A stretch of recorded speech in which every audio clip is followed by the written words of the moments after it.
మహాభారతాన్ని రచించింది వ్యాసుడనే విషయం మనందరికీ తెలిసిందే. మహాభారతం 18 పర్వాల్లో 1,00,000కు పైగా సంస్కృత శ్లోకాలతో రచించబడింది. ఇంత పెద్ద గ్రంథాన్ని వ్యాసుడు ఒక్కడే రాయలేదని, క్రీస్తుపూర్వం 4వ శతాబ్దంలో పలువురు కలిసి దీన్ని రచించారని రకరకాల వాదాలున్నాయి. పేరులోనే మహా అని ఉంది. మహా అంటే పెద్దది, గొప్పది అని అర్థం. మరి ఇంత పెద్ద రచనని తెలుగులోకి తీసుకొచ్చింది ఎవరో తెలుసా? సంస్కృతంలో ఉన్న మహాభారతాన్ని తెలుగులోకి తీసుకొచ్చింది ఒక్కరు కాదు, కవిత్రయం.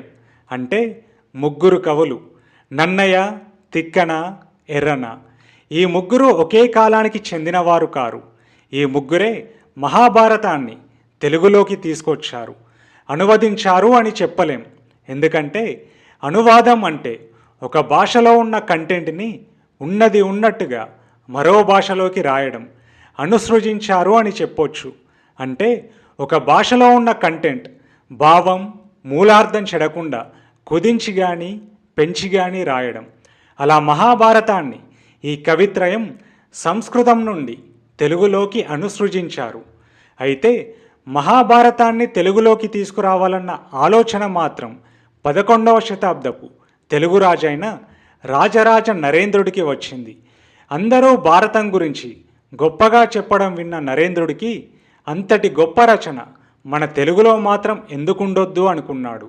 అలా తన ఆస్థాన కవి, సంస్కృత పండితుడైన నన్నయ్యకి మహాభారతాన్ని తెలుగులోకి తీసుకొచ్చే పని అప్పచెప్పాడు.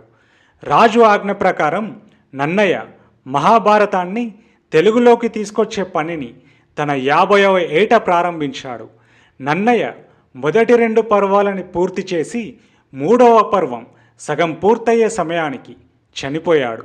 నన్నయ్య చనిపోయిన 150 ఏళ్ల తరువాత తిక్కన మిగిలిన పనిని పూర్తి చేశాడు. అంటే తిక్కన 4వ పర్వం నుంచి 18వ పర్వం వరకు మొత్తం 15 పర్వాలని తెలుగులోకి తీసుకొచ్చాడు. కానీ నన్నయ్య మధ్యలో వదిలేసిన 3వ పర్వాన్ని తిక్కన ముట్టుకోలేదు.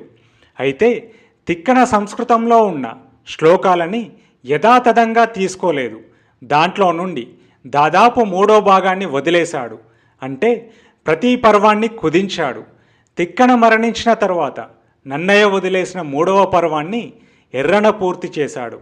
ఇలా దాదాపు 250 సంవత్సరాల కాలంలో ముగ్గురు కవుల చేత మహాభారతం తెలుగులోకి రాయబడింది.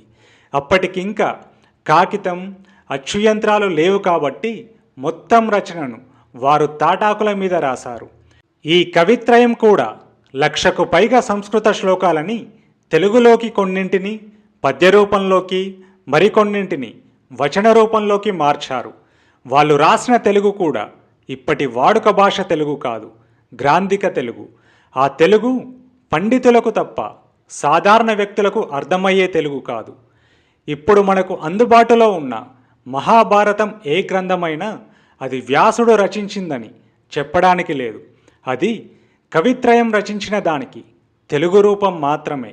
ఎందుకంటే వాళ్ళు వ్యాసుడు రాసిన దాంట్లో నుండి ఎంతవరకు తీసుకున్నారు, ఏది వదిలేశారు, దేన్ని ఎలా అర్థం చేసుకొని అనుసృజించారనే విషయాలు ఎవ్వరూ చెప్పలేరు. నా దృష్టిలో ఇప్పుడు మనకు అందుబాటులో ఉన్న మహాభారత గ్రంథం సంపూర్ణ అసంపూర్ణమైన గ్రంథం తప్ప సంపూర్ణమైన గ్రంథం కాదు.